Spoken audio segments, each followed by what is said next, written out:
hero.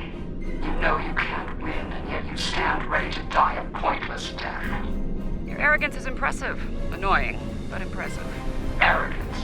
Is it arrogance you hear, or a statement of inevitable fact? Perhaps now your opinion has changed.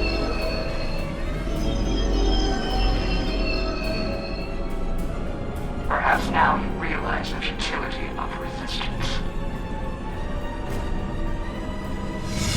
Looks like you could use a hand here. I hope you don't mind, but I brought some friends. This is Captain Jonathan Archer of the Starship Enterprise. Heard of attack on that battle station. Let's make sure that history never forgets the name Enterprise. There's an old saying, fortune favors the bold. Well, I guess we're about to find out. I think it's time to do a little assimilating of our own.